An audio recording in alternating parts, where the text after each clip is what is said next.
ngasi meragi tarung nipan batang kun ganipan tha mapal lising ni kun gamanga ing numaije numit asigi oiba rasifal miyan pijari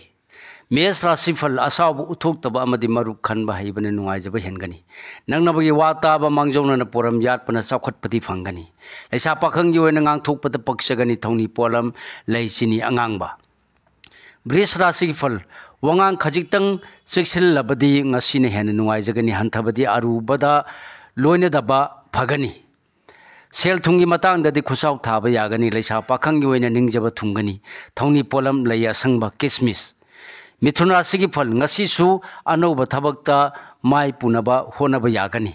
miyamna su sali na sana nai sakhut kani akhang ngai tanarabadi phidamna pham oigani laisa pakhang gi oina nungsibana luna tawi thongni polam leihigo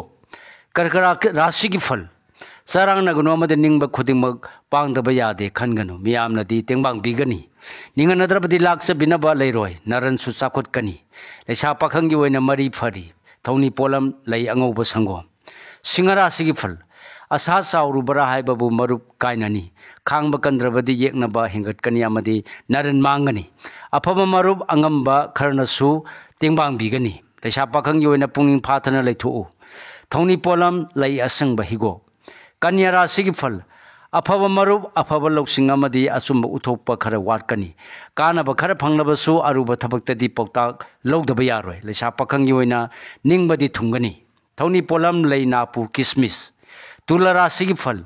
miyamga hanagu mari phailai guruna yaba lambida chachabana hena wakhan nungaigani lusinna khallunu mahu chawba dagidi section phagani laisa pakhang gi oina mari phai puning polam thongni polam leihigo Brisik rasigi phaning ba thungani angamana sanbi sendong chu chawgani amadi haidokhiba wa ngaksaba ngamgani taha ba amadi asawbana di tathi lesa pakhang ge na nungsi mari phai thongni polam leisini angangba danu rasigi phal phamthon phangbagum nungai jagani arangara loksin ba yagani loksing tansin ba yagani tawbatabu haitrabadi landi makhong pangani lesa pakhang yoina laibak phaba wali thongni polam leihigo makara sigi phal anoba samadi mung manungi mating pambai oigadaba numini sendong tanbada chauna mai pakani akhang ngai tanadrabadi pharoi laisa pakhang gi oina nasagi ta khallabadi waraunagani thongni polam leihigo kumbara sigi phal thabak pangani misang leigani naitom aruba thabakti panganu maidigi seksilu matang sadrabadi khongpham ama ani di handokpa ya phagani laisa pakhang gi oina mai pakani thongni polam leisini angangba minara sigi phal mangpham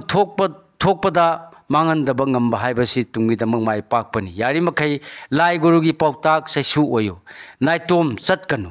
laisa pakhang gi oina wa ngangdabana phagani thongni polam leisini angangba sige loina no lojare ngasi oiba miyamda pijaba rasifal khwai punau pu amukana khurumjari